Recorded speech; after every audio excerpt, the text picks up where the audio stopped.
ባልተሳካላችሁ ነገር አትጨነቁ። ትቀጠራላችሁ፣ ትባረራላችሁ፣ 3-4 ጊዜ ንግድ ትከፍታላችሁ፣ ትከስራላችሁ። አትጨነቁ። አሁንም ሞክሩ፣ አይሳካ።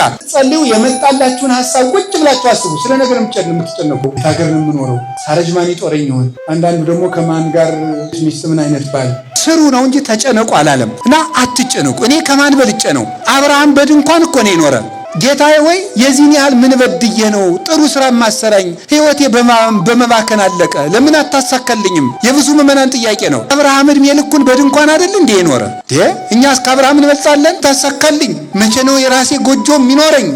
የራሴ መጠለያ የሚኖረኝ? አከራዮቼ እኮ ጨቅጭቀው ገደሉኝ። አንዱ የሚበላው አጥቶ አስፋልት ላይ ያድራል፣ ረሃብ መሮታል። አንተ ደግሞ ለቤት ኪራይ የምከፍለው እያለ የአከራዩ ጠባይ ነው የመረረ። አከራይ ይጨቀጭቃሉ፣ ደሞዝ እያጣሩ ይጨምራሉ፣ ሲወደድ ይጨምራሉ። እነሱ ያለ ቤት የተፈጠሩ አይመስሉም። እንደው ከእናታቸው ማህፀን ሲወጡ እንደው አንድ ቪላ እያያዙ የተወለዱ ነው የሚመስሉ። አስባችሁታል? እግዚአብሔር የዓመት ረፍት ቢወጣ እንኳን ረፍት ወጥቶ እናቴ አብሮን እያለም ሊፈጁን ነው። እየሰራችሁ አልሳካ ካለ አትጨነቅለት። የኃጢአት ራስ ተስፋ መቁረጥ ነው ይላሉ አባቶች። ተስፋ የቆረጠ ሰው ሌላ ኃጢአት ይጨምራል። የማታስተካክሉት ነገር ላይ አትጨነቁ።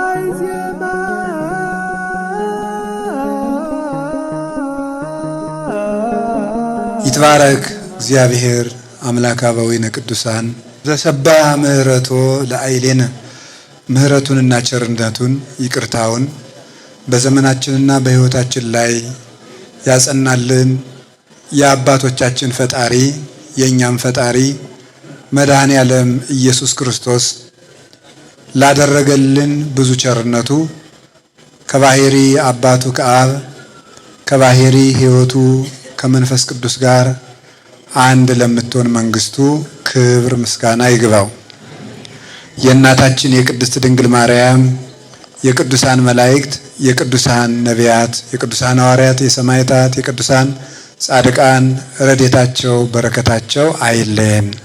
ምዕመናን አባቶች፣ ትልልቆች፣ እናቶቻችን፣ ወንድሞቻችን፣ እህቶቻችን፣ ሕፃናት አንድ አምላክ በሚሆን በአብ በወልድ በመንፈስ ቅዱስ ስም እንዴት አደራችሁ?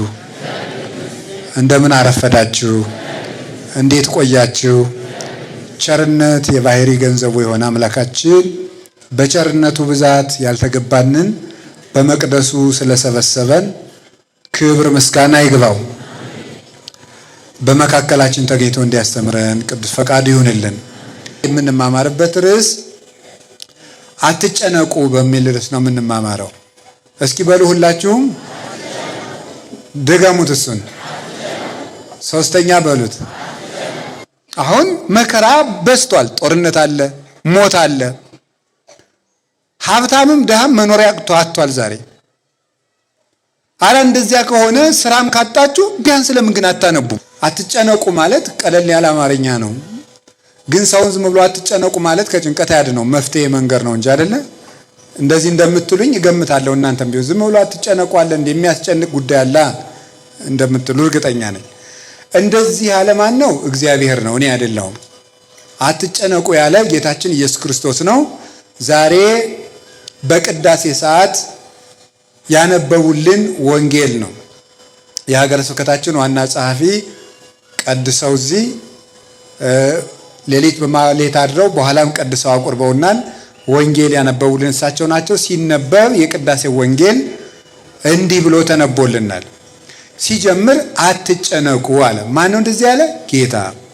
ጭንቀትን ርዕስ አድርጎ አስተምሮበታል። ስለዚህ ጌታችን ኢየሱስ ክርስቶስ እግዚአብሔር ነው፣ ሰው የሆነ አምላክ ነው። እግዚአብሔር ርዕስ አድርጎ ያነሳው ነገር መቼም ትልቅ ቢሆን ነው። እግዚአብሔርን ያህል ጌታ ጭንቀትን ርዕስ አድርጎ ካስተማረበት ጭንቀት ከባድ ነገር ነው ማለት ነው። ጌታ አትጨነቁ ብሎ 4 ነገሮች ላይ እንዳንጨነቅ ነግሮናል። የመጀመሪያው ስለ ምግብ ነው። ወበይንተ ዝእብለክሙ ኢትተክዙ ለነፍስክሙ ዘትበልዑ ወዘትሰትዩ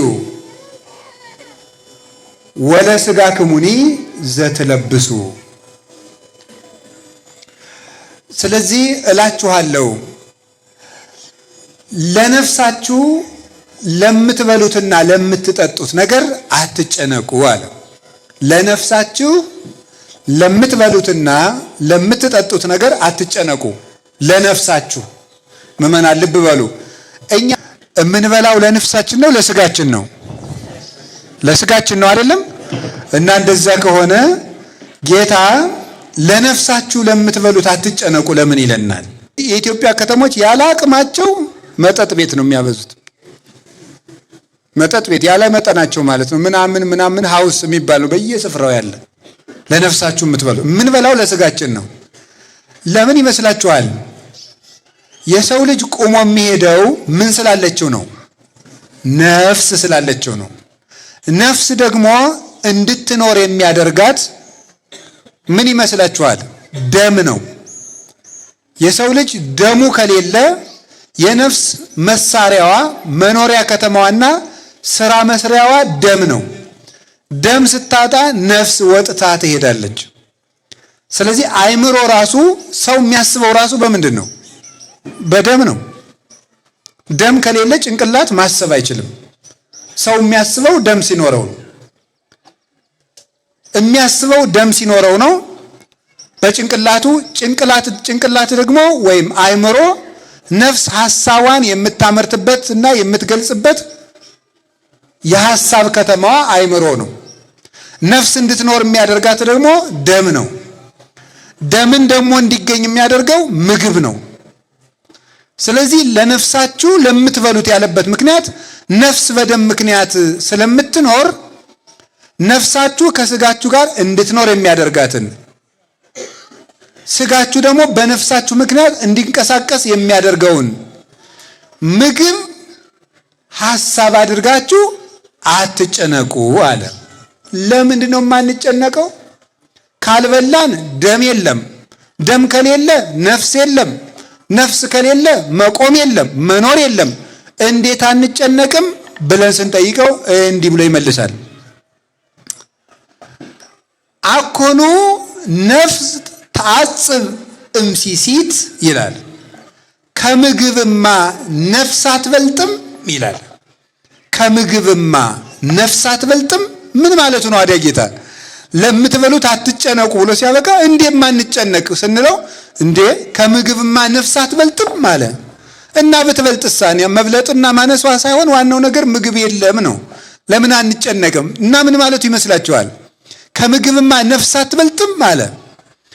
ይኸውላችሁ ምግብ ነፍስ እንድትኖር የሚያደርጋት ደም የሚመረትበትን ምግብ ለናንተ ከመስጠት ነፍስን መፍጠር አይበልጥም ወይ ማለቱ ነበረ። ነፍስን መፍጠር ይበልጣል ወይስ እንጀራን መስጠት ነው? እንጀራን ከመስጠትማ ነፍስ መፍጠር አይበልጥም? እንጀራን እኮ ዘመድም ይሰጣል፣ ባድም ይሰጣል፣ ጓደኛም ይሰጣል፣ ሰርተው ያገኙታል። ነፍስን ሰርቶ የሚሰጥ ጓደኛም ባልንጀራም ዘመድም የለም። ነፍስን ሰርቶ የሚያገኛት ባለሙያም ሊቅም የለም። እንግዲህ ባለሙያዎች የዓለም ጠበብቶችና ሳይንቲስቶች ሁሉ ብዙ ትልልቅ ነገር ሰርተዋል። በባህር ውስጥ የሚሄድ መርከብ ሰርተዋል። መንኮራኩር ሰርተው ጨረቃን አይተን መጥተናል ብለዋል። እኛ ላየንም ዙሮ አይተናል ብለዋል። ማርስ ላይም ቤት ልንሰራ ነው ብለዋል። ተሰርቶ የሚዞር የሳተላይት ቤትም አለ። ታውቃላችሁ? የሳተላይት ቤት ስሰማ ነው ቤቱ ተሰርቶ በዚህ ላይ እየዞረ ማለት ነው። በዚህ አላያችሁትም? እንደዚህ አይነት ቤት አለ አሉ ነው እንግዲህ እኔ በወሬ ነው የተማረ ሰው ሲያወራ ነው የሰማሁት። የሳተላይት ቤት ሁሉ ተሰርቶ ሰዎች ሰርተው በዚህ እያዩን ቤት ነው። ግን ባህር ውስጥ እኔ ቤት አይቻለሁ። ያው ባህር ውስጥ አይቻውቃለሁ። ድንገት እግር ጥሎኝ አንድ ቦታ አርሜን ብቅ ብዬ አንድ ውጭ ሀገር ባህር ውስጥ ቤት አይቻለሁ። የጀልባ ቤት አይቻለሁ። ቤቱን ጀልባውን ቤት አድርገው እዛው ይዋለዳሉ። ትዳር እዛው ኑሮ የሚመሩበት ጀልባ አለ። እንደዚህ አይነት አይቻለሁ። የሚዞር ቤት ደግሞ አለ። ይሄ ሁሉ ተሰርቷል። ከወንድ ደም ዘር ከእናት ደም ወስደው ደግሞ ልጅ በጠርሙስም እያስወለዱ ነው። እንደ እንቁላል እንቁላል በኢንኩቤተር ተፈልፍሎ ዶሮ እንደሚሆን ሰውም ደግሞ እንደዛ እያደረጉ ነው። የሆነ ሆኖ ግን እስካሁን ነፍስ የሰራ ሰው ሰምተን አናውቅም። እንዲያው ምድርና ሰማይ ይቀልጣል እንጂ የሚሰራ ሰውም አይመጣም። በዚህ እርግጠኛ ነኝ። የፈለገ የተራቀቀ ሳይንቲስት ዓለም እስከሚጠፋ ቢመጣ ሰው አይሰራም። በዚህ እርግጠኛ ነኝ እኔ። ፍጥረት ሁለት ነገር ማድረግ እንደማይችል እኔ እርግጠኛ ነኝ። አንደኛ ሞትን ማቆም እንደማይችል እርግጠኛ ነኝ። ሁለተኛ ልደትን በራሱ መስጠት እንደማይችል እርግጠኛ ነኝ። ይሄው ልክ አባቱና ከእናቱ እኮ የሆነ ነገር ፈጥረው ወስደው ልጅ እያደረጉና የሆነ ነገር ወስደውማ እንዴ ያው የእግዚአብሔርን ነገር ነው ያገናኙት። ያንማ ሲያረ ያማ እግዚአብሔር እኮ ነው እንጂ ሰራ። ታዲያ እነሱ ሰሩ ልንል ነው? እሱ አይደለም። ባልና ሚስትም እኮ አንድ ላይ ሲኖሩ ልጁ የእግዚአብሔር ነው። ባልና ሚስት ልጅ አይሰሩም። ልክ ባልና ሚስቱ አንድ የሚሆኑበትን ምስጢር ነው እነሱ ወስደው ይሄን ያደርጉ። በራሱ ግን ነፍስን የሚፈጥር ነፍስን የሚሰራ የለም። እና እናንተ እንደው ምን እበላለሁ ምን እጠጣለሁ ብላችሁ የምትጨነቁ ነፍስ ሰጥቻችሁ ሲያበቃ እንዴ ማንም የማይሰጣችሁ ነፍስ ሰጥቻችሁ ማንም የሚሰጠውን እንጀራ አይሰጠንም ትላላችሁ ብሎ ጌታ። ስለዚህ ስለ ምግብ አትጨነቁ። እንዳትጨነቁ ደግሞ ንጽሩ አዕዋፈ ሰማይ፣ የሰማይ ወፎችን ተመልከቱ። እዚህ ወፍ የለም እናንተ ገዳም ቢሆን አሁን ብዙ ወፍ ነበር። እዚህ ምንም ወፍ የለም። ይገርማል። እንዴት ወፍም አላስቀምጣላችሁ እንዴ እናንተ? ሌላ ምን አላስቀምጣ ወፍም ያልክ ምን አላስቀምጥ ብለናል እንዳትሉኝ። አይ እኔ ምንም አታነካኩኝ ያልኩት ነገር የለም። ብቻ ብዙ ነገር አላስቀምጥ ብለናል እና ብቻ ግን ወፍም መቀመጫ መጣች አንዲት። አሁን እዚህ እንደው ጥሩ ነው አለን ብላ እኮ ነው እንደው ስማችን አታጥፉ ብላ እዚህው ፊት ለፊት የመጣች። ይገርማል እኮ አንዲት ወፍ ናት። በጣም እንዴት ያለች መሰለቻችሁ። ስለዚህ የሰማይ ወፎችን ተመልከቱ ነው። የሰማይ ወፎችን ስንመለከት ተመልክተን ምናደ እለ ኢይዘርኡ ወያአርሩ ወያስተጋብኡ ውስተ አብያት፣ የማይዘሩ የማያጭዱ በጎተራ የማይሰበስቡ ድልብ የሌላቸው እንደዚህ ዘመድ ደግሞ አካውንት የሌላቸው የሚያጠራቅሙበት ባንክ የሌላቸው ጓሮ የሌላቸው ወይም የንግድ ማዕከል የሌላቸው እስቲ ወፎችን ተመልከቱ። እስመ አቡክሙ ሰማያዊ ይሴስዮሙ፣ የሰማይ አባታችሁ እሱ ይመግባቸዋል። ቁጭ ብሎ ግን አየ ሊቃውንት ምን ይላሉ መሰላችሁ? የኢትዮጵያ ኦርቶዶክስ ተዋሕዶ ቤተክርስቲያን ሰነፍ ታደርጋለች ይላሉ አንዳንድ ሰዎች። እንዴት ሲባሉ የሰማይ ወፎችን ተመልከቱ ትላለችና ስንፍናን አስተምራለች። እንደው እኮ አይደረስ ነው ሊበሏት ያማራቸውን ወፍ ጅግራ ናት ይሏታል አሉ። እንዴ እለ ኢይዘርኡ አለ እንጂ እለ ኢይሰርሩ አላለም ይላሉ ሊቃውንቱ። የማይዘሩ ወፎችን አለ እንጂ የማይበሩ ወፎችን አላለም ይላል። መብረር ምንድነው? ስራ በሉ። መብረር ምንድነው? አዎ እየሰራችሁ አልሳካ ካለ አትጨነቅለት። አንተ ድከም፣ ስራ። እግርህን እጅ ምንድነው? አንድ ፈላስፋ ብሎ የተናገረው ምንድነው? ዛሬ እንደሚሞት ተዘጋጅ፣ ዘላለም እንደሚኖር ስራ ነው አይደል ያለው? ስትሰራ የዘላለም ኗሪ መስለን ስራ፣ እማትሞት መስለ ስራ፣ ሌት ተቀን ስራ። ንስሐ ስትገባ ደግሞ ዛሬ የምትሞት መስለ ዛሬውኑ ተዘጋጅ፣ ተጨርስ። ዛሬ እንደሚሞት ተዘጋጅ፣ ዘላለም እንደሚኖር ስራ። ስንሰራ ሌት ተቀን ነው። እግዚአብሔር እስቲ መቼ ነው የሚሰራ? እስኪ ነው ሰኞ፣ እሑድ፣ ለሰኞ፣ አመራ፣ ማክሰኞ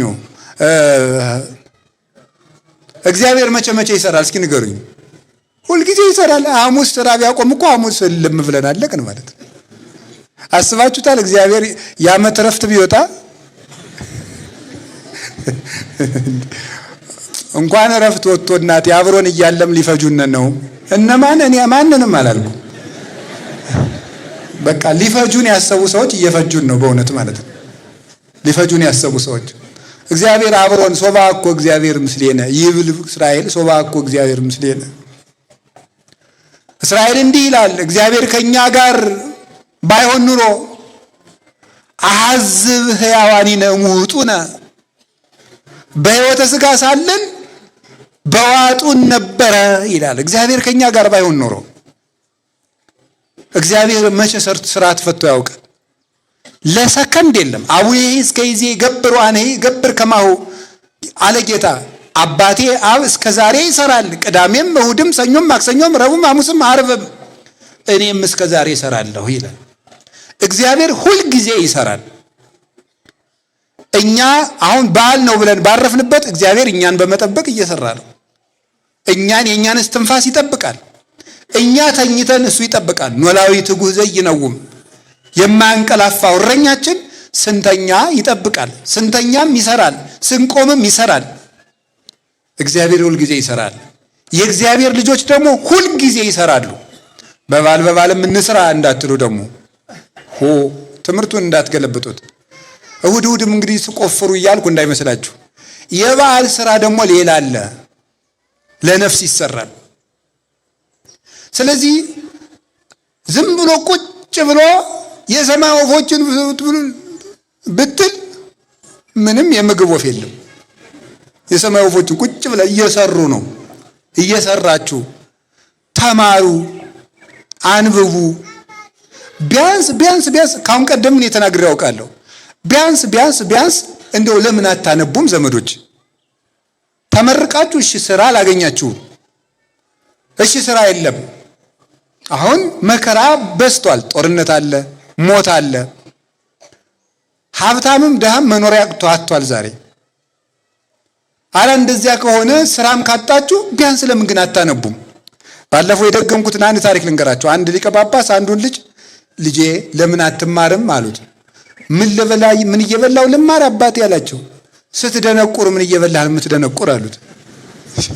እውነቴን እኮ ነው ማለት ነውና እንዴ ቁቁጭ ምን እየበላህ ደነቆርክ? እየበላህ ከደነቆርክ እየበላህ ለምን አታን? እስቲ እንደው ዝም ብላችሁ ቢያንስ ብታነቡ ምን ይጎዳችኋል? እንደው ምን ይጎዳችኋል? ብታነቡ እኮ ያ ንባብ ራሱ ስራ ይሆናችሁ ነበር። አታነቡም። ለነገሩ እኔ ባህር ዳር ስንት ላይብረሪም እንዳለ አላውቅም። ላይብረሪ ያለ ትልልቅ ላይብረሪ አለ። ይኖራል። እንደው የኢትዮጵያ ከተሞች ያለ አቅማቸው መጠጥ ቤት ነው የሚያበዙት። መጠጥ ቤት ያለ መጠናቸው ማለት ነው። ምናምን ሀውስ የሚባል ነው በየስፍራው ያለ እንጂ ላይብረሪ እስቲ እንደው በሞቴ ትናንትና እንደው በእግራችሁ ጀብ ስትሉ ላይብረሪ የሚል ጽሑፍ ያየ አለ? አገር ሲጠፋ እኮ እንዲህ እያለን የሚጠፋ እኮ መጠጥ የሚል እኔ በ10 ሜትር ራዲየስ አገኛለሁ፣ መጠጥ ቤት አገኛለሁ። ላይብረሪ ግን ኧረ እኔ ከዚህ እስከ ድባንቄ ወይም ደግሞ እስከ ኤርፖርት ድረስም ሳላይ መሄድ ይችላለሁ። እንደው አይኔን ጨፍኛ አይደል እንደው እንዲህ እያልኩ እየሄድኩም ላይብረሪ ሳላይ መዝለቅ እችላለሁ። ወይ የአገር ጥፋት ይገርማቸዋል እኮ ሆድ እየበዛ ትምህርት እየቀነሰ ከመጣ አገር የሚጠፋ ከዚህ ላይ ነው። እናቱን የሚገድል ለወንድሙ የማይራራ ጨካኝ በሰው ደም እጁን የሚታጠብ የሚመጣ ከድንቁርና ነው።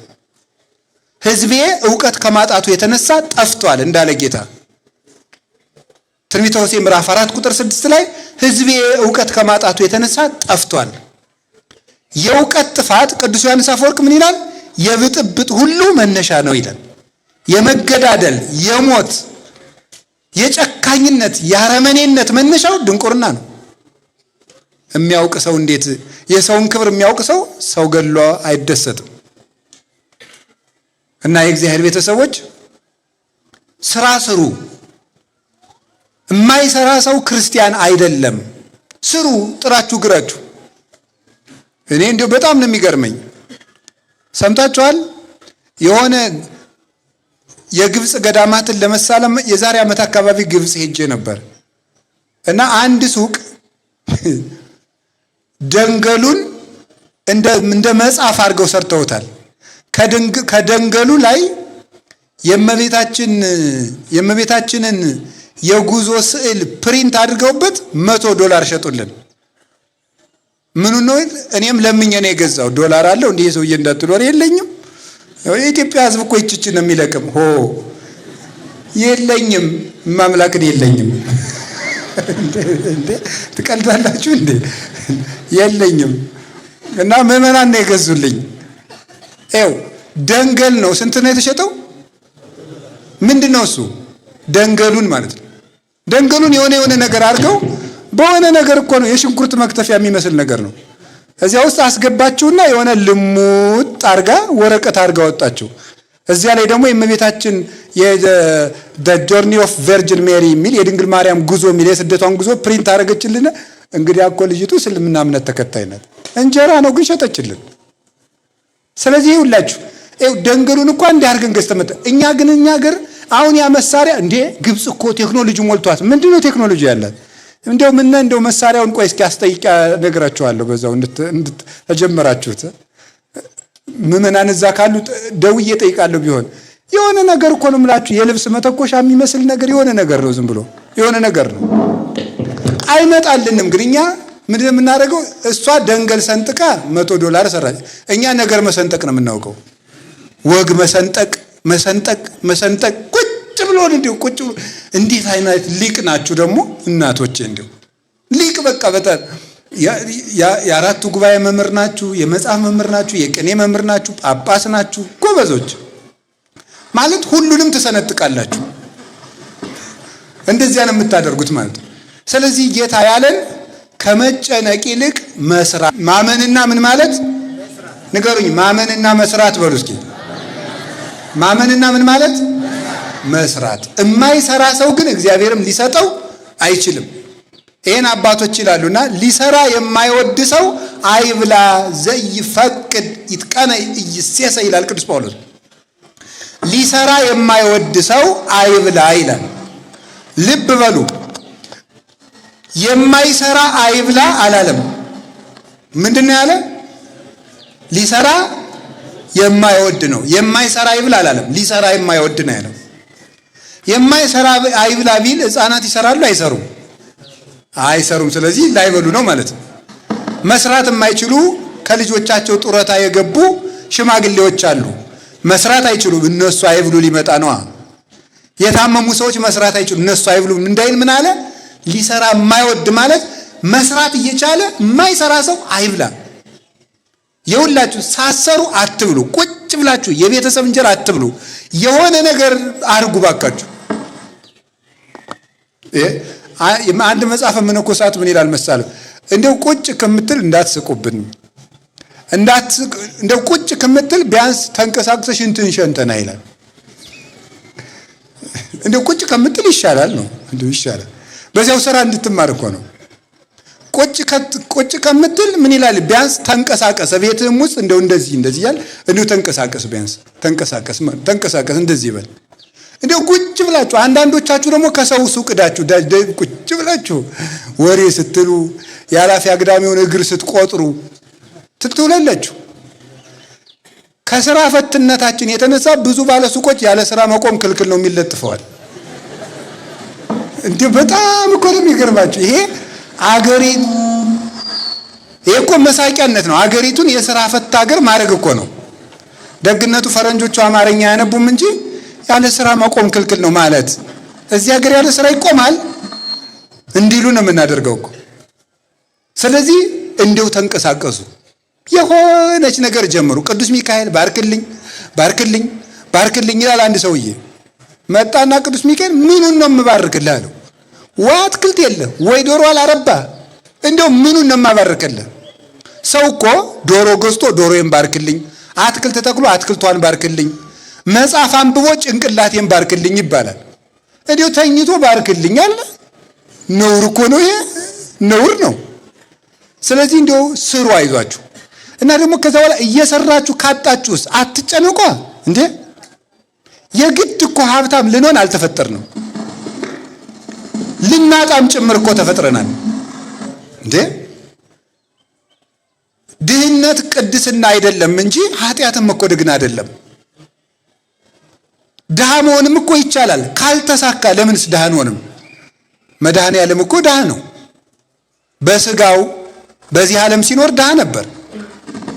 ምንድነው ያለም?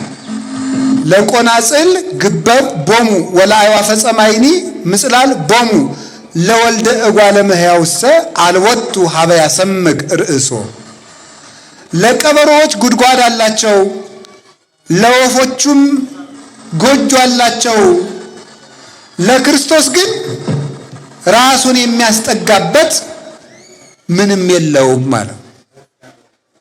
የሰማይና ምድር ጌታ 33 ዓመት በምድር ሲኖር አንዲት ጎጆ የለችው። የአምላክ እናት ድንግል ማርያም የሕይወት እንጀራን አዝላ ለልጇ የምታበላው ቁረሽ እንጀራ አልነበራትም። ውሃ ለምናለች። ለምን ትጨነቃላችሁ? ጌታ ሆይ መቼ ነው የምታሳካልኝ? መቼ ነው የራሴ ጎጆ የሚኖረኝ? የራሴ መጠለያ የሚኖረኝ? አከራዮች እኮ ጨቅጭቀው ገደሉኝ። አንዱ የሚበላው አጥቶ አስፋልት ላይ ያድራል፣ ረሃብ መሮታል። አንተ ደግሞ ለቤት ኪራይ የምከፍለው እያለ የአከራይዋ ጠባይ ነው የመረረ ወይ ጥጋብ። ይሄ እንደው እናቱ የሞተችበትና ገበያ ሄደችበት እኩል ያለቅሳል። እውነት ነው። አከራይ የሚጨቀጭቅ ይመስለኛል። አልፎ አልፎ አከራይ ይጨቀጭቃሉ። ደሞዝ እያጣሩ ይጨምራሉ፣ ሲወደድ ይጨምራሉ። እነሱ ያለ ቤት የተፈጠሩ አይመስሉም። እንደው ከእናታቸው ማህፀን ሲወጡ እንደው አንድ ቪላ እያያዙ የተወለዱ ነው የሚመስሉት፣ ሲጨክኑ ማለት ነው። ውጡ ሲሉ እናንተም ተው፣ በሕግ አምላክ ታረሙ፣ በመምህር አምላክ ቤት እግዚአብሔር ነው። ሰው ድሃ አታሰቃዩ። እውነቴን ነው። ተዛዝነን ዘመኑን እንለፈው። በወንድሙ የሚጨክን ለሱም ጨካኝ ሰው ይጥልበታል። ርህሩህ ሁኑ፣ ድሃ አትግፉ። ክርስቶስን ፍለጋ እዚህ እንደተሰበሰባቸው አውቃለሁ። መቅደሱ ውስጥ ቁጭ ብሎ የሚጠብቅ እንደ ንጉሥ ቁጭ ብሎ የሚጠብቅ አይደለም። አስፋልት ላይ ያለው ድሃ ክርስቶስ ነው።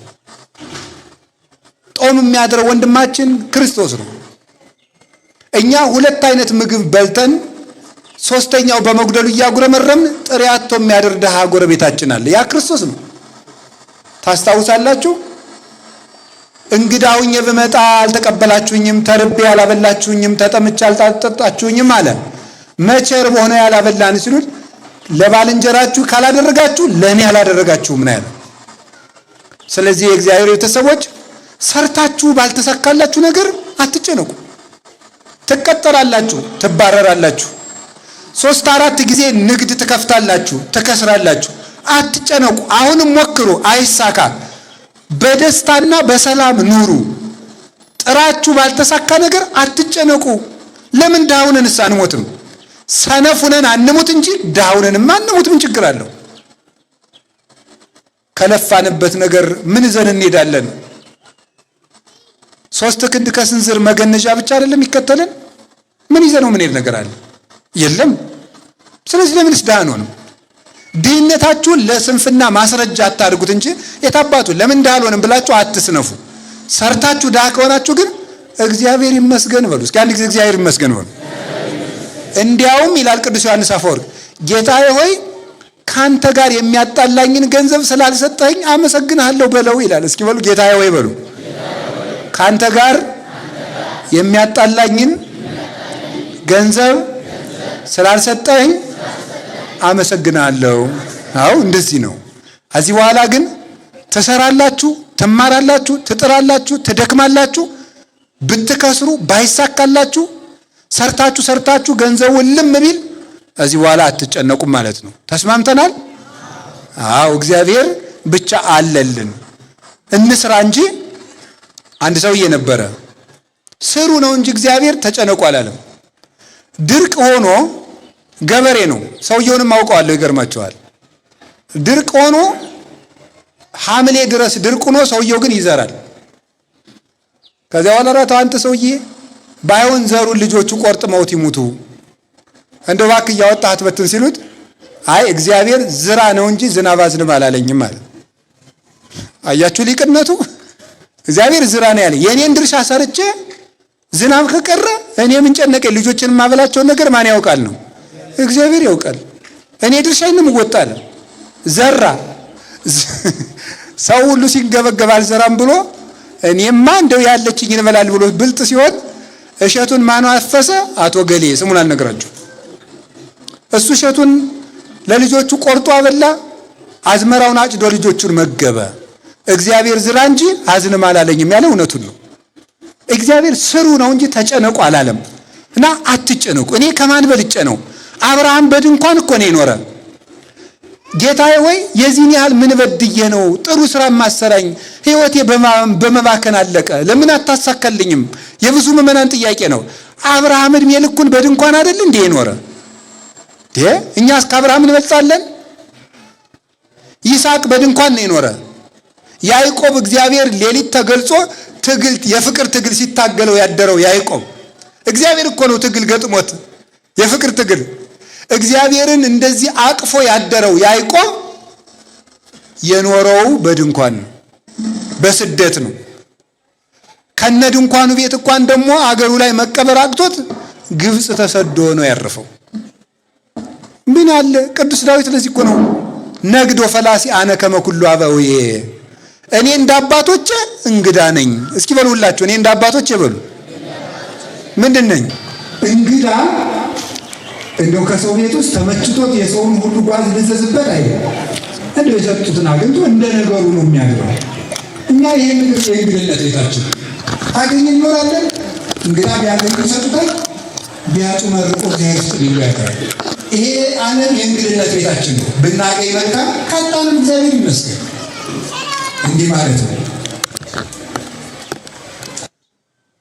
ሁለተኛ ስለምን አትጨነቁ አለ? ስለ ልብስ አትጨነቁ። ለስጋችሁ ወለሥጋክሙኒ ዘትለብሱ፣ ለስጋችሁ በምትለብሱት ነገር ደግሞ አትጨነቁ። ጥያቄ፣ ልብስ የምንለብሰው ለስጋችን ነው ለነፍሳችን ነው? ለስጋችን ነው። በጣም ጥሩ። ለነፍሳችን ነው። ይቅርታ አድርጉልኝ። እንዴት ነው ለነፍሳችን የሚሆነው የሚባል? ሰው ልብስ ባለመልበሱ የምታፍር ነፍሱ ነው ስጋው ነው? ለምሳሌ የሞተ ሰው ቢገለጥ ያፍራል? አያፍርም። ስለዚህ የምንለብሰው ማን እንዳታፍር ነው? ነፍሳችን እንዳታፍር ነው ማለት ነው። ስጋ ልብስ ግን የስጋ የተባለበት ምክንያት ለብሶት የሚታይ ማን ስለሆነ ነው? ስጋ ስለሆነ ማለት ነው። ለብሶት የሚታይ ስጋ ስለሆነ የስጋ ልብስ ተባለ እንጂ የምንለብሰው ለነፍሳችን ነው። አንዳንድ ሰዎች አሁን አጫጭር ልብስ የለበሱ ሰዎች በተለይ እህቶቻችን አጫጭር ልብስ ለብሰው ሳይሏቸው እናቶች እንዲሁ ሳይሏቸው አጭር ለብሰው ከዛ በግድ እንትኑን ወደ ታች እንደዚህ ሲያደርጉት አይታችሁ ታውቃላችሁ? ቢሮ ሲመጡ እንደዚህ አድርገው በቃ ወደ ታች በደንብ ሊያስረዝሙ ነፍሳቸው ስለምታፈር ነው እንደዛ የሚያደርጉት። መጀመሪያ ለምን አጭር ገዛችሁ? እንደዚህ ከምትሉት ረጅም አትገዙ ነው ይቀንሳል። አጭር ኧረ እንደውም ስሰማ አጭሩ ነው አሉ ውድ። እንደው ይገርማል። ረጅሙ ተርካሹ በቀላል ብር ነው አሉ የሚገኘው። ነፍስ ስለሚያጥር ነው፣ ነፍስ ስለምታፍር ነው። ስለዚህ ለስጋችሁ የምትለብሱት ነገር ደግሞ አትጨነቁ። ለምን ምን እንለብሳለን? አኮኑ ስጋ የአጽብ ልብስ ማራዝም ይላል። ስጋ ከልብስ አይበልጥም ወይ? አሁን ተርጉሙት። ቅድም ስለተማራችሁ ስጋ ከልብስ አይበልጥም ወይ? ተርጉሙት። አሁን ቅድም ስላስተማርኳችሁ ምን ማለት ነው? ስጋ ከልብስ አይበልጥም ወይ ሲል ምን እያለ ነው? ልብስ ለእናንተ ከመስጠት ምን ማድረግ ይበልጣል እያለ ነው? ስጋችሁን መፍጠር ይበልጣል ነው። ቅድም እንዳልኳችሁ ለነፍሳችሁ ምግብ የሚሆን ነገር ከመስጠት ነፍሳችሁን መፍጠር ይበልጣል። ለስጋችሁ የሚሆናችሁን ልብስ ከመፍጠር ስጋችሁን መፍጠር ይበልጣል። ሰው ሊያደርግላችሁ የማይችለውን ስጋ መፍጠር ፈጥሬ ከሰጠዋችሁ ዓይን፣ እጅ፣ ጆሮ፣ አፍንጫ፣ እግር ፈጥሬ ከሰጠዋችሁ ሰው ገዝቶ ሊሰጠው የሚችለውን ልብስ አይሰጠንም ብላችሁ ታስባላችሁ ማለቱ ነው። በዚያውም ላይ ለልብስ አትጨነቁ፣ ለስጋችሁ ለልብስ አትጨነቁ ማለት ምን ማለት ነው? ይሄን ለብሼው ይሄን እንትንስ ብየው ይሄኛው የለኝም ያኛው የለኝም ብላችሁ አትጨነቁ ነው። አንዳንዱን ልብስ እኮ የምንለብሰው ለውድድር ነው። ቅዱስ ዮሐንስ አፈወርቅ ይቅርታ፣ ወንዶችም አጓጉል ልብስ ይለብሳሉ። ሴቶች ላይ ጨፈጨፍኩ ይመሰለኝ። ወንዱ ሁሉ ይለብስ የለን። የወንዱ አለባበስ ራሱ ቀጣቶ ሱሪው ዝቅ አድርጎ ታች ታጥቆ እናቴ በግድ ጅል ይሆናል ሰው እንደው እኮ በጣም እኮ እናቴ በስባ ነውር ነው በእውነት ማለት ነው። ነውር እኮ ነውር እንደው ሱሪያችሁን ዝቅ አድርጋችሁ ይህ ጅልነት እንደዚያ ሱሪ የለሽ ተብሎ ነው የሚሰግደው። በገጠር ራሱ ሱሪ የለሽ ከተባለ ስድብ ነው። እና አሁን ምን ልላችሁ ፈልጌ ነው፣ ቅዱስ ዮሐንስ አፈወርቅ ምን ይላል? አይ አንቺ ሴት ለምንድን ነው ውድ ልብስ እየለበሽ በከተማው መሃል ወይ በመንደር መሃል የምትሄጂው ላይ ይጠይቃል። ባሌን ደስ እንዲለው ብዬ ብለሽ ትመልሽልኝ ይሆናል ይልና አይደለም ይላል። እንደዚያ ሳይሆን አንቺ የለበስሽው ልብስ በሌላቸው ድሃ ሴቶች ላይ መመካት ፈልገሽ ነው ይላል። ያ ልብስ በሌላቸው ሰዎች ፊት እሷ ኖሯት ለብሰው በእነሱ ፊት ስታልፍ በእነዚያ በላይ የበላይነት ስሜት እንዲሰማሽ ፈልገሽ ነው። እንግዲህ እነዚያ ድሃ ሴቶች በአንቺ ምክንያት እግዚአብሔርን እንደሚሰድቡት ታውቂያለሽ ወይ ይላል። ለምን ይቺ በየሰዓቱ የምትለዋውጠው ሰጥተህ ለእኔ ግን በወር አንድ ጊዜ የምለውጠው አሰጠኸኝ ብላ እግዚአብሔርን ትሰድበዋለች ይላል። በልክ እኮ ነው የሚኬደው። በታመመ ሰው መሃል ሲኬደው ጀብ ተብሎ አይኬድም። ለምን ሰውየው ምን ይላል? እነዚህ የሚሮጡበት ጉልበት ሰጥተህ እኔ ግን ቀና ብዬ እንኳን የማይበትን ጤና ነሳኸኝ ብሎ እግዚአብሔርን ያማርራል። የታመመ ሰው ልትጠይቁዳችሁ ካካካካካካ ተብሎ አይሳቅም። የታመመ ልትጠይቁዳችሁ ትስቃላችሁ። ምን ይላል? እኔን እንደዚህ ውጋት ያጣድፈኛል፣ እነሱ እንደ ቆሎ ይፈጋሉ፣ ምን አድርጌ ነው ጌታዬ ይላል። ከታመመ ሰው ልትጠይቁዳችሁ እንትና ይችን ጉረሻት እገሌ ጉረስ ብላ ሻይ እንትምት አይባልም ተብሎ እኔ እህል ከቀመስኩ ወሬ ነው እነሱ ይገላገላሉ ብሎ ማን ያማርራል? እግዚአብሔርን ያማርራል። ስርዓት ተይዞ ነው ሁሉ ነገር የሚደረገው እግዚአብሔር ቤተሰቦች። ስለዚህ ልብሳችሁን አትጨነቁ ማለት ይሄንም ለበሳችሁ ያንም ለበሳችሁ ሰው በልብሱ አይከብርም። በጣም በልብስ አይነት በመጨነቅ አይምሯችሁን አታደንዙ፣ በዚህ ዓለም ፍቅር አትያዙ ማለት ነው። ለልብስ ከመጨነቃችን የተነሳ እንዳልኳችሁ ደጋግሜ እንደምናገረው ቀዳዳ ልብስ ፋሽን ሆኖ መምጣቱ ነው። ሰው የመጨረሻ ማበዱን የማይሆን ይበዝ የመጨረሻ የተቀደደ ሱሪ ፋሽን ሆኖ ሲሸጥ ይህ ምን ይባላል? የሰው ልጅ ለልብስ ከመጨነቁ የተነሳ። ስለዚህ አጌጣለሁ ብላችሁ በልብስ አትጨነቁ። የሚገባችሁን ያክል ሰውነታችሁ ከተሸፈነ ከሰው ጋር ከዋላችሁ በቃችሁ ማለት ያላችሁን አጥባችሁ በንጽህና በልክ ልበሱት። እንደዚህ ዝም ብላችሁ ጎተት ትበሉ አይደለም ያልኩት እኔ በስነ ስርዓት ልበሱ። ግን ልብሳችሁ የሚጨምርላችሁ ክብርና ጌትነት የለም። ብዙ ልብስ በመግዛት ደስታን ማግኘት አይገባም፣ አይቻልም። ለዚህ አትጨነቁ። እንደዚያ ከሆነ ልብስ የት እናገኛለን የምትሉ ከሆነ ምን አለ? ርዕዩ ጽጌያ ተገዳም ዘከመይልህቁ የምድረ በዳ አበቦችን ተመልከቷቸው እስኪ። ማን ነው ያለበሳቸው? አንዱ ቢጫ ልብስ ለብሶ አደራ አበባ፣ ጽጌረዳ ደግሞ ቀይ አበባዋን ይዛ የየራሳቸውን መልከኛ ልብስ ለብሰው አበቦቹ ሸርግድ ሲሉ በተራራው ላይ ማን ነው እንደዚህ ያለው ውበት ያለበሳቸው? ገዝተው እንኳን ለሚለበሱት ከዚህ ነው ያፈልደቁት ከሰውነታቸው። እስቲያቸው አለ ሰሎሞን ጥቀ በኩሉ ክብሩ ይለብሰ ከማዱ ምሉ። ሰሎሞን እንኳን እንዲያ ያለ ባለጸጋ ሲሆን ከነዚህ አበቦች ያንዱን ያህል አልለበሰም ማለት። ለምን? ሰሎሞን አበባ ሊያስጠልፍ ይችላል እንጂ አበባ አያብብም። ገብቶችኋል? ሰሎሞን እንኳን የአበቦችን ያህል አልለበሰም። እና ታዲያ እነዚህ አበቦች ሳይጨነቁ እንደዚህ የሚለብሱ ከሆነ ለዚያውም ደግሞ ወናውፅ እየገዳም ዘዮምሃሎ ወየሰመይት ወደይ ውስተ እቶነ እሳት ዘከመዚ ያለብሶ እግዚአብሔር እፎኪያክሙ ኦጹጻን ሃይማኖት። ዛሬ አብቦ ለምልሞ በመስከረም በጥቅምት አብቦ ለምልሞ የምታዩት ነገ በእሳት የሚቃጠለውን አበባ እግዚአብሔር እንደዚህ አድርጎ የሚያለብሰው ከሆነ እናንተ እምነት የጎደላችሁ በአርአያውና በአምሳሉ የፈጠራችሁ እናንተንም እንዴት አያለብሳችሁ? ወፍ ያላቸው ግን ቄስን ተመልከቱ ማለት ነው ብለው ተርጉመውታል። የሰማይ ወፎችን ተመልከቱ ማለት የማይዘሩ የማያጭዱ ወፎችን፣ ካህናትን ተመልከቱ ማለት። ካህናትን ማንም ያበላቸው? እስኪ ንገሩ። ለምሳሌ እኔን ብትወስዱኝ እኔ ጓሮ የለኝም፣ እግዚአብሔር የተመሰገነ ይሁን፣ የባንክ አካውንትም የለኝም፣ ሊኖረኝም አይችልም እስከምሞት። መዝግቡት። አባ በ2018 አካውንት አይኖረኝም ብለህ ነበረ ብላችሁ በዩቲዩብ እንድትናገሩት ይሄው በ2030 አለህ እንድትሉ ማለት አልልም። አይዟችሁ። እሺ። ስለዚህ ሰዎችን ማበረም ብለን ይይዛል። በደንብ ያዙ። ደግሜንም ራይ ወደፊትም አካውንት አይኖረኝም። ስለዚህ አሁን እዚያ ውስጥ የለኝም። አረ ይሄን ቀሚስ ማን ነው የገዛልኝ? ገብረ ማርያም እና ወለተ ማርያም አይደሉም፣ እግዚአብሔር ነው። ምክንያቱም ወለተ ማርያም እና ገብረ ማርያም የማን ናቸው? የእግዚአብሔር ናቸው።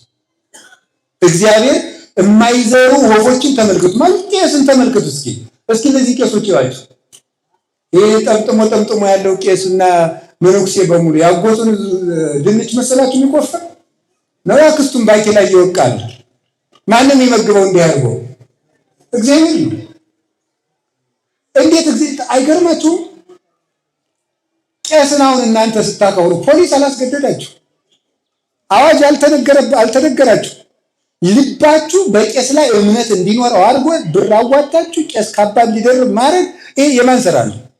ሰውን ያህል ክፉ ጭንቅላት ያለው ፍጡር አምኖ ብር እንዲሰጥ ማድረግ እኮ ቀላል መስሏችኋል? ሰው እኮ ቀላል ፍጡር መስሏችኋል? የመጨረሻ የተራቀቀ ፍጡር ነው በጣም። እኔ እንደው በምድር ላይ በጣም የሚከብድህ እውቀት ምንድን ነው ብትሉኝ ሰው ይባላል።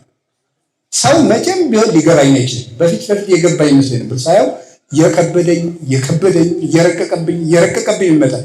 የመጨረሻ ተገልጦ የማያልቅ መጽሐፍ ሰው ነው። እየሳቀ ነዶት ሊሆን ይችላል፣ እየሰጠ ሊቀማ ሊሆን ይችላል። አይታወቅም ምን እንዳሰበ ማለት ምን እንዳሰበ ማወቅ አይቻልም።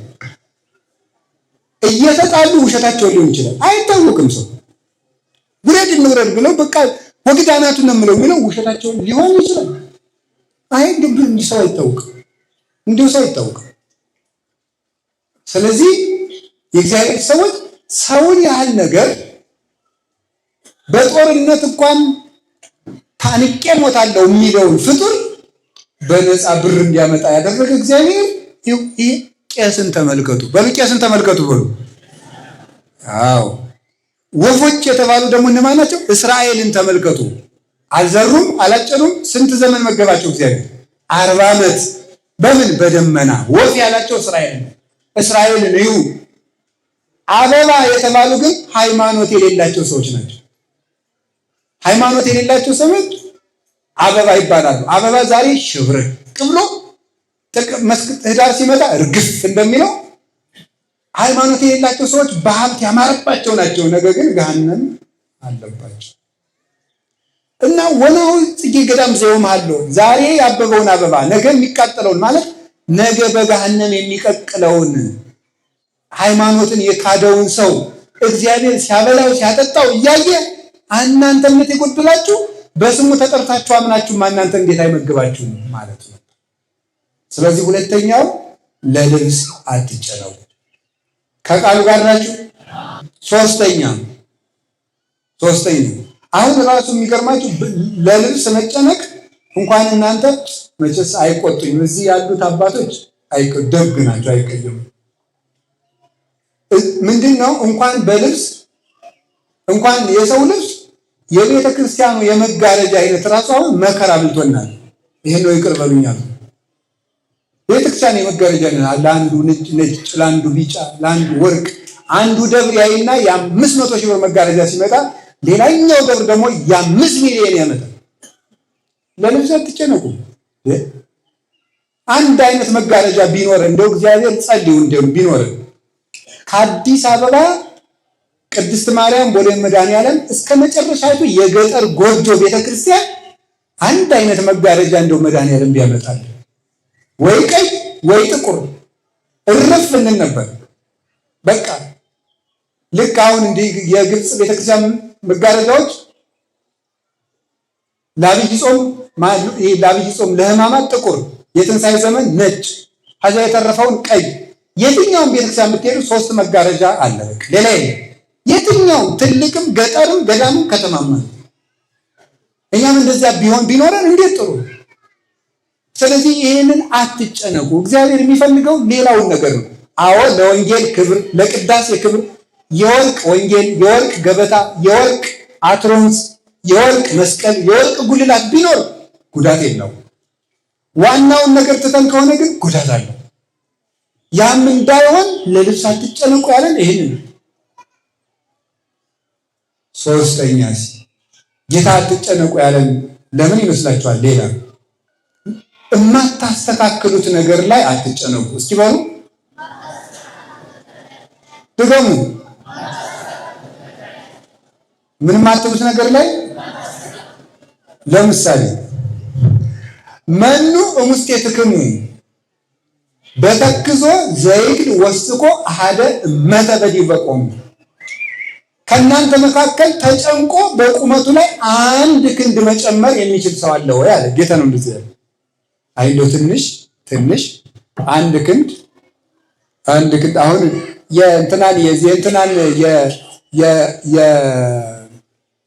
ማንም ባለው የዳርዊንን የዝግመተ ለውጥ ቲዮሪ አንዳንዶቻችሁ ታውቁታላችሁ።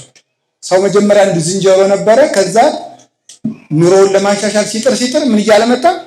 እንደዚህ እያለ በሁለት እግሩ ቁጭ አለ ቆመ አለ። ምን ነው ዛሬ ረጃጅም ሰዎችን አጫጭር ሰዎችን እንዲህ እያሉ እንደ ቀጭኔ ጥቂት መዘዝ ቢሉ የማይሆን ነገር ነው የሚያወራው ይዘውዬ።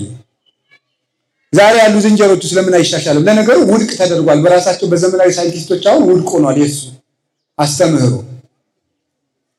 ሰው በቁመቴ ላይ 1 ክንድ አሁን አንዲት ሴት ወንድ ልሁን አይሆንም። አንድ ወንድ እኔ ሴት ነው መሆን ፈልግ ይሄ አይሆንም። ሴት መሆን ነበረብኝ ብላ አትጨነቅ። ወንድ መሆን ነበረብኝ ብላ አትጨነቅ። አጭር መሆን ፈልግ ነበር ብላ አትጨነቅ። ረጅም መሆን ነበረብኝ ብላ አትጨነቅ። ከንፈሬ ክርክም ያለ ወይም ደግሞ ሰፋ ያለ ወይም ወፈር ያለ ምን ያስጨንቅ? የተሰጠህን ነገር ይዘህ ኑር። የማታስተካክለው ነገር ላይ አትጨነቅ። ሌላ ደግሞ ለምሳሌ አንድ ሰው እየሰማችሁ ነው። አንድ ሰው ለምሳሌ ድንግልና የለውም። ድንግላውናውን የሆነ ጊዜ አጣ። ያ ሰውዬ ድንግልናውን እንደገና ማስተካከል ይችላል አይችልም? ንገሩኝ እንጂ እነሱ ጉዳይ ላይ አትጨነቅ። ቀሪ ህይወትህን ምራ። በንስሐ ድንግል ሆኖ ቅዱስ ሆኖ መኖር ይቻላል። የስጋውን ማህተም ግን ማስተካከል አይቻልም። ስለዚህ ማስተካከል ወይኔ ድንግል በሆን ኑሮ ወይኔ ባልጥለው ነው ወይኔ በሆን ኑሮ አትበል። ያለፈ ነገር ላይ አይምሮህን አታድክም፣ አታሰቃየው። ወደፊት ነው ማሰብ። እንደገና ሄደን እንደ ኮምፒውተር አንዱ ብለን የማናስተካክለውን ነገር ሄደን እንደገና የማናስተካክለው ነገር ላይ አትጨነቁ። የታሪክ ሪሳይክል ቢን የለም ወይም ትራሽ የለም አውጥተን እንደገና የምናመጣበት የለም። እንደ ኮምፒውተር ፕሮግራም ያለፈ ነገር በቃ አልፏል፣ አይመጣም። እንደውም አንድ ጽሑፍ ሳነብ ያገኘሁት እንገራችሁ። ሰዎች 48% ስለ ነገ በመጨነቅ 48% ነው የሚያሳልፉት። ደግሞ ከዚህ ትንሽ አነስ ያለውን ፐርሰንት ስለ ትናንት በመጨነቅ ለዛሬ የሚያስቡት 10% ስለ ትናንት ይጨነቃሉ። እንዲህ ባለ ኑሮ እንትና የሚባል ጓደኛ ባይኖረኝ ኑሮ፣ ይሄንን የትምህርት መስክ ባልመርጠው ኑሮ፣ እንትና የሚባል ሀገር ባልሄድ ኖሮ፣ እንደዚህ ብዬ ባልናገር ኖሮ፣ እዚህ እንደዚህ ባልከፍት ኖሮ፣ በቃ ኖሮ ሆኗል። ያን ማስተካከል አይቻልም። ባህር ዳር ባልመጣ ኖሮ፣ አዲስ አበባ ባልመጣ ኖሮ፣ ጅማ ባልመጣ ኖሮ፣ መቀሌ ባልመጣ ኖሮ፣ አሜሪካ ባልመጣ ኖሮ፣ እንዲህ ያለ ነገር ባላደርግ ኖሮ ሆኗል እሱ በቃ። ስለሆነ ያንን የሆነ ታሪክ እየመዘዝክ አትጨነቁ። ማስተካከል የማትችሉትን ትናንት ላይ አትጨነቁ። ከቃሉ ጋር ናችሁ? ከቃሉ ጋር ናችሁ? እግዚአብሔር ከሁላችን ጋር ይሁን። ማስተካከል የምንችለው ማንን ነው? ዛሬን። እስኪ ዛሬን በሉ። ዛሬን ማስተካከል ይቻላል። ስለዚህ ስለ ትናንት አትጨነቁ። ሌላስ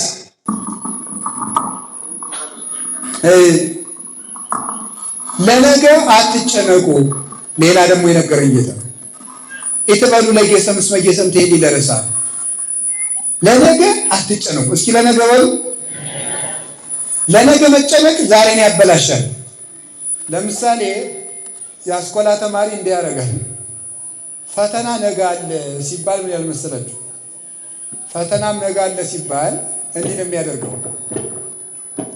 ጉዳዩን ማጥናት ትቶ ስለ ጉዳዩ ነው መጨነቅ የሚችለው። ፈተናው ማነው? ነገ። አይ ወይኔ ነገ እኮ ነው የምፈተን ይላል። እናሳ ያላጠናው ስንት ነው? 20 ገጽ ሁለት ገጽ ያነብና እንደገና ይቆጥረዋል። ሁለት ገጽ በቆጠረበት እኮ ያን በቆጠረበት ሌላ 2 ገጽ ያነብ ነበር። ገጹን ከምቆጥር ዝም ብለህ እስከምትደርስበት ድረስ አጥናና የቀረው ገጽ ቅልጥ ብሎ ይቀር። ስለ ነገ መጨነቅ ዛሬን ያሳጣል። አብዛኛው ሰው እረፍት የሚነሳው ለጸሎት ቆመን ሐሳባችን የሚበታተነው ለምን ይመስላችኋል? ስለ ነገ ነው የምንጨነቅ። እስቲ ቁጭ ብላችሁ ጸሎት ስትጸልዩ የመጣላችሁን ሐሳብ ቁጭ ብላችሁ አስቡ። ስለ ነገ ነው የምትጨነቁት። ከማን ጋር ነው የምኖረው? የት ሀገር ነው የምኖረው? ሳረጅ ማን ይጦረኝ ይሆን? አንዳንዱ ደግሞ ከማን ጋር ያው ምን አይነት ሚስት ምን አይነት ባል ምን ትስብሩ ነው። አንዳንዱ ደግሞ በጣም ከማሰበት ራቴን ምን አይነት ወጥ በላይ ይሆን ብሎ የሚያስብ ይችላል። በጣም ማልዳ እንትን ሽሮ ወጥ ነው የበላሁት፣ ምስር ነው የሚሰራው፣ ምን ተሰርቶ ይሆን ብሎ የሚጨነቃል። ታውቃላችሁ አይደል? ፋሲካ ሊደርስ 30 ቀን ሲቀረው ቁርስ ስለሚበላው የወጥ አይነት ፓኬጅ የሚያወጣ ሰው እንዳለ እንደሚያቅድ ቁጭ ብሎ ከሚስቱ ጋር ግምት ነው። ጥናት ያስፈልገዋል። ቁጭ ብሎ ከሚስቱ ጋር የዛሬ 3 ሳምንት ትንሣኤ ይሆናል አውቀሻል አይደል? አዎ በግ እናርዳለን እናሳ። ከዛ በኋላ ቀደም ብለሽ አንቺ እንትኑን ትሰሪዋለሽ እኔ እንትን ይሄ በጣም ከባድ ነገር። ይሄ ከባድ ነገር እውነት የለም። ይሄ ከባድ በሽታ ነው ራሱን የቻለ ማለት። ይሄ ከባድ ነገር አይደለም። አትጨነቁ። ይሄ አንዳንዱ ሰው እንደው ራት ብላ ሲባል በተለይ እንደ ሀብት ነካ ያደረገው ሰው ራት ደርሷል ብላ ሲባል ምን ሰርታችሁ ይሆን ደግሞ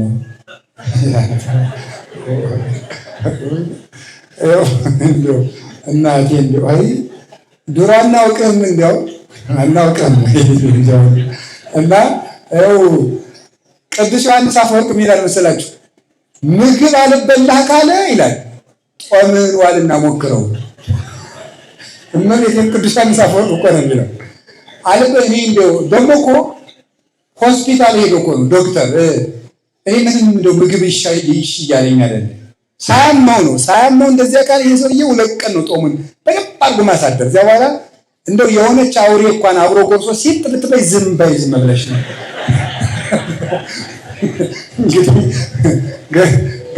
ገብቶሻል እንደሚል እርግጠኛ ነኝ እንደሚል ማለት ነው። ስለዚህ ይሄ ሁሉ የሚያመጣው ምንድን ነው? ጥጋብ ነው። በእርግጥ እንደው ዝም ብሎ ይኸውልህ ያገኛችሁን ሁሉ ጥረጉ አላልኩም። ሰው መቼም አዘጋጅቶ መብላት ነውር የለውም፣ እግዚአብሔር የሰጠን ነገር ነው። እንደው ግን ይሄ አብዝቶ መጨነቅ ራሱ እንደው ነገ ምንድን ነው የምበላው፣ የዛሬ ሳምንት ምንድን ነው የምበላው፣ ምንድን ነው የምሆነው፣ ይሄ እንደዚህ ነው እያሉ መጨነቅ። ነገ በእግዚአብሔር እጅ ነው። እስኪ በሉ አንዴ ሁላችሁ ነገሩኝ እንጂ በእግዚአብሔር እጅ ነው። እውነቴን ነው የምነግራችሁ። እኔ አሁን ጣና ቂርቆስ ገዳም ነው የምሆነው። ነገ ምን እንደምሆን እግዚአብሔር ነው የሚያውቀው። እዚህ ይጥለኝ እዚያ ይጥለኝ እሱ ያውቃል። የሰው ልጅ እንደ ዕቃ ነው መኖር ያለበት።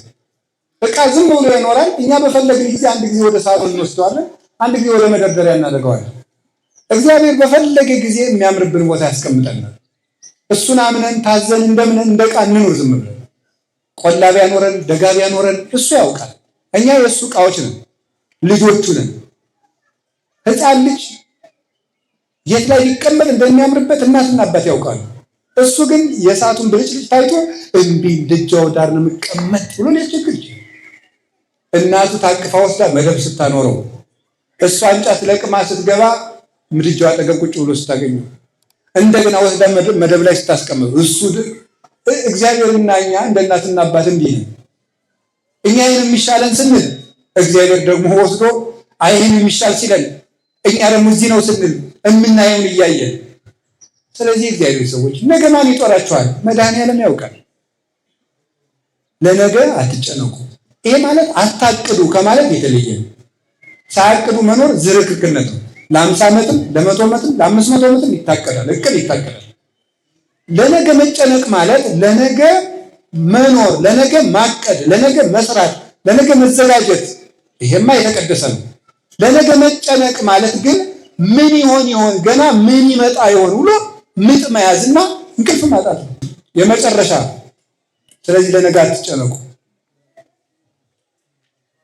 የመጨረሻ አምስተኛ የምነግራችሁ ኃጢአት ከሰራችሁ በኋላ ተናዘዙ እንጂ ይቅር ይለኝ ይሆን ብላችሁ አትጨነቁ። እየሰማችሁ ነው? አዎ፣ ኃጢአት ከሰራችሁ እውነቴን ነው። ኃጢአት ከሰራችሁ አንደኛ እንዳንሰራ የቻልነውን እናደርጋለን። ከሰራን ምን ማድረግ ነው ያለብን? ምን ማድረግ ነው ያለብን? ኃጢአት ያልሰራን ሰው መሆን እንችላለን።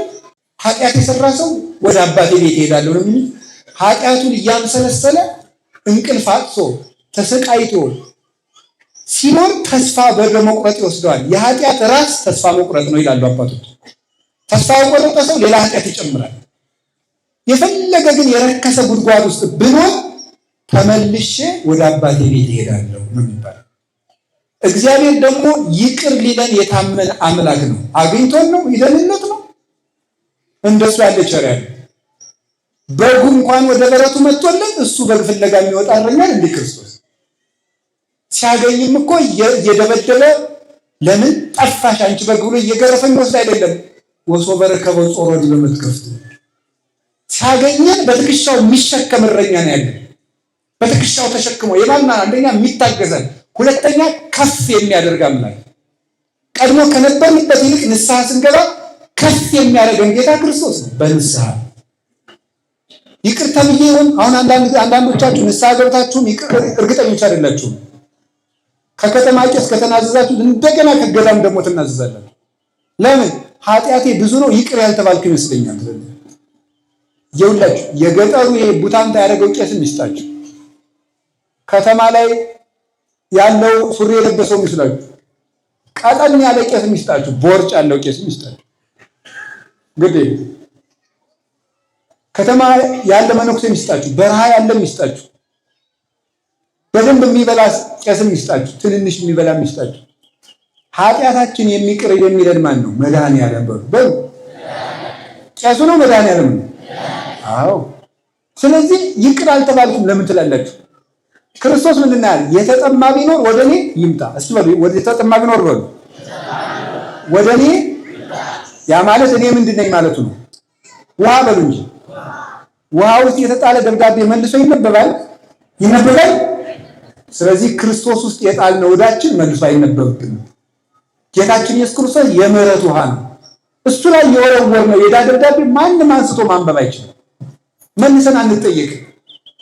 ጌታችን ኢየሱስ ክርስቶስ የነፍሳችን በረሃ የሚያረሰርሰው ፍሬ እንድታፈራ የሚያደርጋት የህይወት ውሃ ነው። ወደሱ ከመጣ አትጨነቁ ያለን እኮ ዝም ብሎ አይደለም። እኔ አትጨነቁ ብዬ የምሰጠው የለኝም።